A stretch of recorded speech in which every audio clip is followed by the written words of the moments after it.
My first fight when I was locked up was extremely traumatizing. Not saying that the rest weren't, but that first one, that first fight when you realize that you're by yourself, there's no man's land, there's no allies, and then you're locked in a prison cell or a jail cell like I was, because that's what happened to me.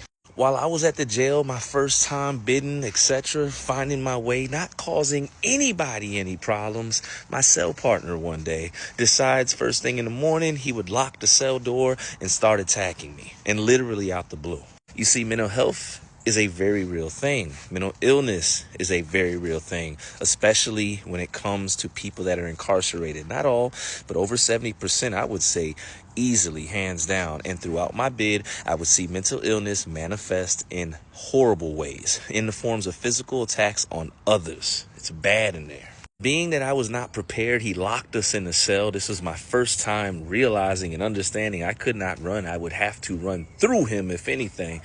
I fought him, a grown man. I was 19. He was probably in his 30s or 40s by then. But, hey, we did what we had to do, right? And I will say I learned a couple of things. Number one was don't fight in your jumper. Make sure that's up off you, because you will get tangled. It will come down around your legs and you'll be fighting for your life trying to grab a footing. And number two, some of the guards don't care if you live or don't. That's it, you know? Fortunately, the prisoners on that block, they were nosy, they were screaming, they were looking in the window. Oh, they're fighting. The guards had to come. They came and broke it up. And here's the crazy part, right? They got in the cell, they separated us. I wasn't too bad. I kind of let out my warrior cry. You know, I was feeling myself. I went through that rite of passage, if you will, but it doesn't mean it wasn't scary. Doesn't mean it didn't have my nerves shook and have me thinking if I had beef throughout the jail, because I didn't even know why this guy attacked me in the first place. Later on, though, I was sitting in the hole. All of a sudden, a mouse came up under my door, or a kite, if you will, depending on what you call it, where you're at. And it was a note from him. My former cell partner decided to attack me one morning for no apparent reason. Well, I was just trying to clean the cell, clean the supplies that came in. I don't know what was going on. And he said, man, I apologize. You did nothing at all. I didn't mean to swing on you or attack you. I'm just dealing with some stuff. I'm messed up in the head.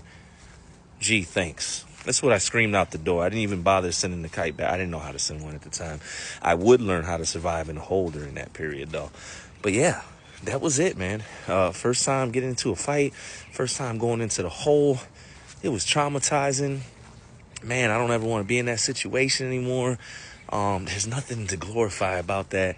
And man, it is a helpless feeling. Regardless if you can fight or not, you think you can beat the man or not, it's a helpless feeling. And nowadays, there really ain't no hands. They playing with steel and they jumping people. It's different. It's getting worse and worse. So if you're seeing this, hopefully you learn something from my story, and most importantly, stay free.